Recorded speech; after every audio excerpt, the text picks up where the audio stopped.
Good morning to you and your listeners and viewers. An inflation of 3.8% basically means the rate at which prices of goods and services change on the market has reduced to 3.8%. It doesn't mean there's going to be a reduction in all the items on the market. Yeah, but it means the change in price has now gone down, which is better than when inflation was 30% or 20% or 40%. It means that when you buy an item, 100 cedis last year, January 2025, if you buy the same item in January 2026, the rate of increase will be around 100 and 350%. But if inflation was to be about 30%, it means the items that you bought in 2025 at 100 cedis, you end up buying it at 130 cedis in January 2026. That is basically what it means. So it's not necessarily a reduction. Yeah, inflation is not necessarily a reduction. But when you look at the basket, the number of items in the inflation basket, not all of them will experience reduction. Some of them will experience deflation. Others will experience inflation. But the rate at which the prices are changing upwards is very low. That is the difference. So when you look at the Ghana Statistical Service data, you could see that some of the items experience some reduction in prices, and others to experience increases in prices. When you put all of them together and strike the average, it will give you this 3.8%. I see. So you're talking about because I was just thinking about it because there are many items on the market. Even if I go to someone who is selling food products, the women who sell things like cassava, among others, I can see many things there. You said there is a basket that. Yeah, there is the inflation basket. Okay. Yeah, which was rebased in 2021. There were certain items who were not included, and all those items were included in 2021. So when you look at the inflation figure based on the rebase, it means for the past 5 years, from 2021 up to today, the lowest inflation we have recorded after the rebasing is this year, 3.8% for January 2022. But when you take it on the whole, like if you want to look at it from the inception of the Fourth Republic, I think it's about 30 years now when we experience a 3.8% inflation. 30 years? Yes.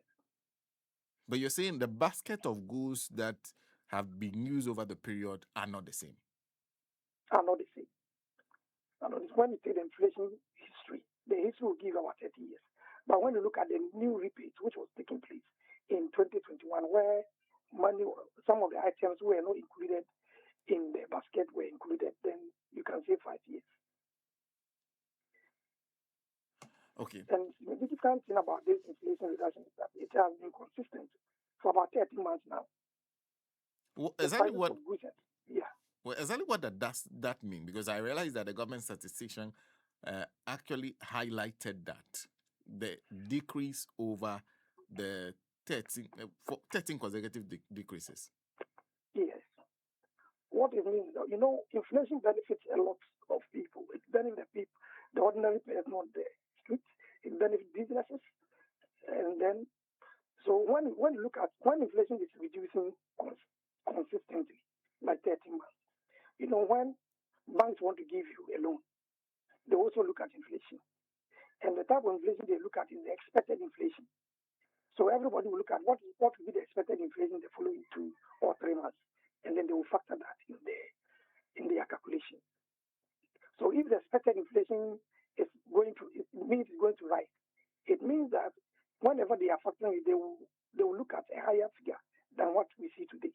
But when they anticipate that inflation will go down and they want to do their computation, they will look at how inflation can go down and factor it in their calculations, and that will benefit borrowers and it will benefit how businesses are planned.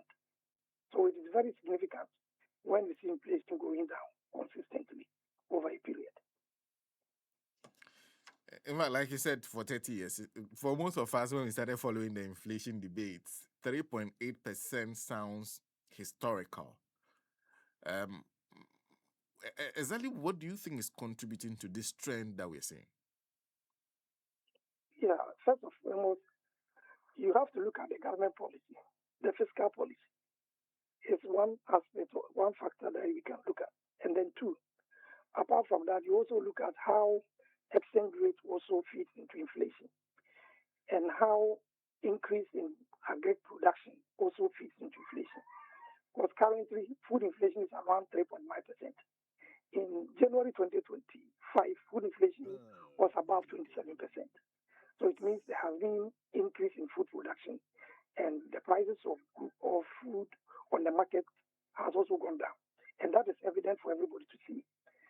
When you go to the market, a 50 kilogram of rice, which was selling us at 1,000 cedis, today, January 2026, you can get the same 50 kilograms at 600 Ghana cedis.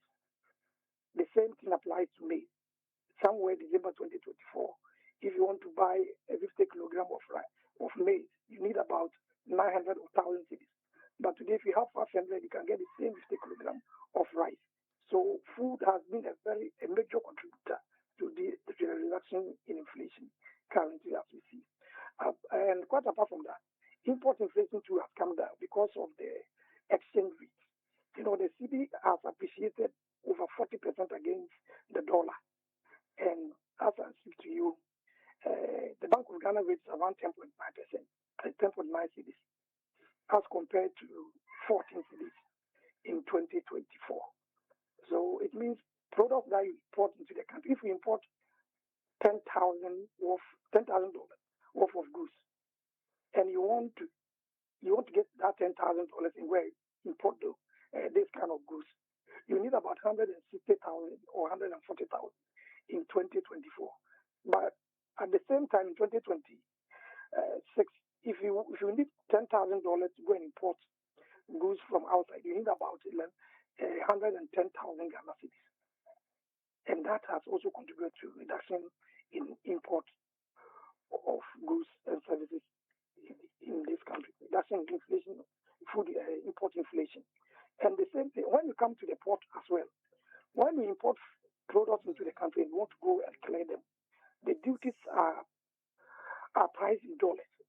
So if you want to clear your goods at let's say 1,000 Ghana cedis, in 2024 you need to pay about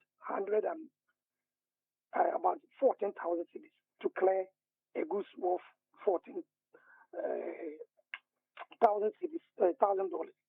But if you want to clear the same goods in 2025, you need about 11,000 to clear the same goods at the cost of $1,000.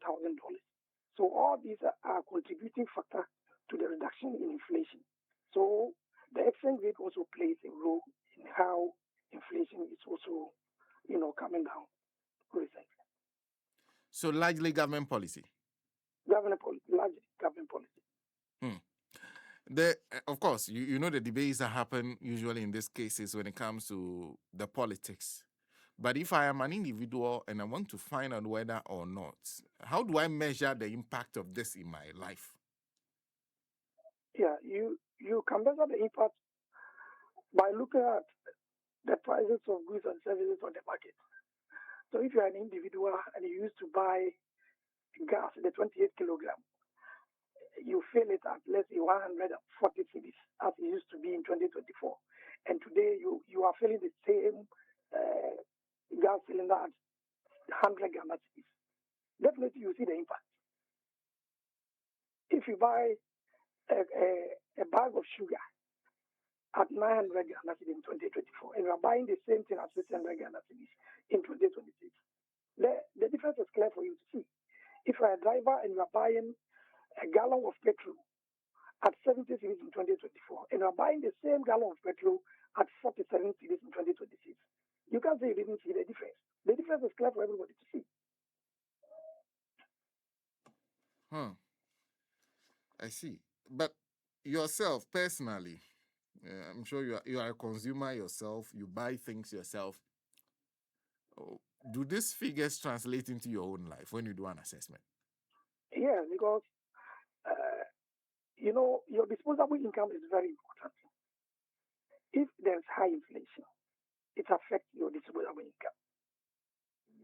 If there is high inflation, there is change in, let's say, prices of food, it will affect you. If there is change in prices of fuel, and that affects TNT, lot fare, and all those counts, it will affect you. For the whole of last year, there was no any major increase in transport fares. In fact, there was a reduction, and this is unprecedented. If you live in a country for about a year, there hasn't been any increase in transportation. It will positively affect your disposable income. So how much you spend in a day, in a month, will not be the same when inflation is higher. For instance, if inflation is to be, let's say, 30%, it means all the goods that you used to buy last year, let's say 1,000 Ghana cedis, you end up buying them this year at 1,300 Ghana cedis. And that is a huge difference. That is why we say inflation is a precision tax. It eats your money. It reduces your disposable income and makes you miserable. If you could remember, in 2022, the World Bank reported that 850,000 people were pushed to poverty. And largely it was due to inflation. It was during that period that Ghana experienced 54% in inflation and 63% in food inflation alone. So you can see that many consumers cannot afford even 3 square meals. But today, it is reported by Ghana Statistical Service that about 950,000 have been lifted out of poverty. And you can do the correlation. You can see that since inflation is coming down and people's businesses are stabilizing and there's confidence in the economy, the prices of food are down as compared to somewhere 2024, January 2025. And that affects the cost of living and standard of living. That is the reason why many people were lifted out of poverty within the period reported by Ghana Statistical Service. And let me also ask you your own view on the discussion we were having before when we got you on the line. A friend of mine famously said that in Ghana we have bad pricing habits. There are those who even suggest that we engage in price gouging. There's a suggestion that in Ghana prices only go up, they never come down most of the time, especially with small businesses, which a lot of Ghanaians have to interact with. A lot of Ghanaians don't get opportunity to go to Melcom or any of the big shopping chains. So they usually interact with small businesses, people selling food produce, among others. And they usually find that most of these prices, they always stay up. They never come down. I'm sure you've also heard the kinky politics. Kinky prices, once they get to a particular point, they never fall. They stay there, either they are stable or they continue on the up. What do you make of this whole debate and how that impacts this whole inflation, the matter of inflation? Yeah, that's true. Because when you take food vendors, it is true the price of oil, cooking oil has come down.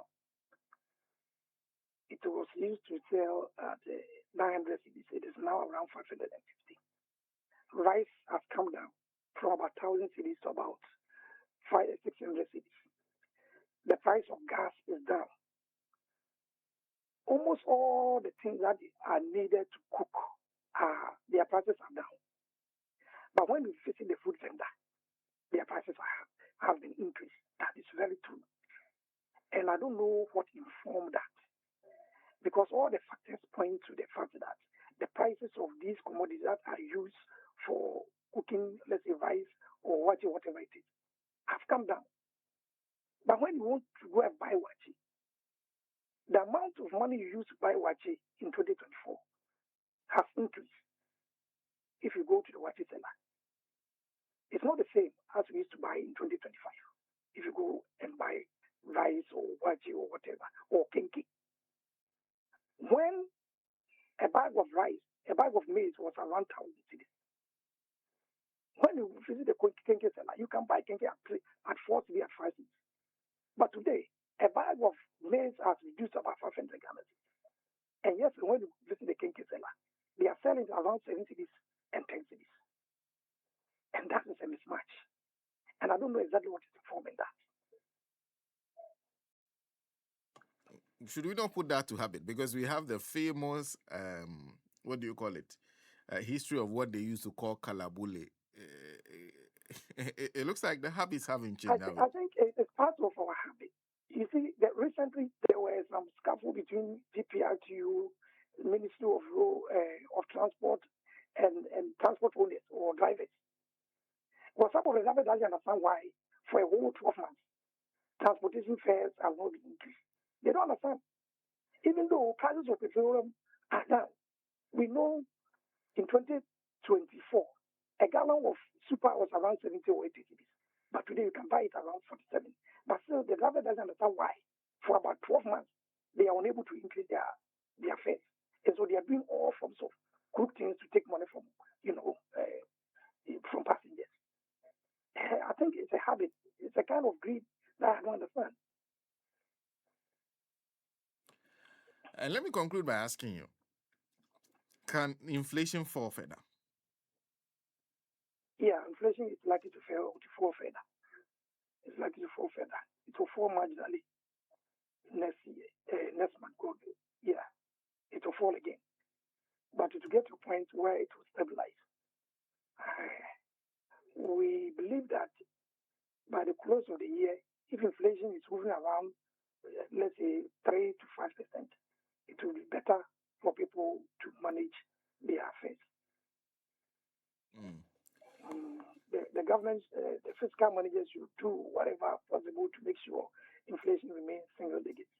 Okay. Anything above single digits will cause a lot of heat in the economy. I see. Doc, thank you. Thank you very much for speaking to us. Welcome. Dr. Sidi Ali.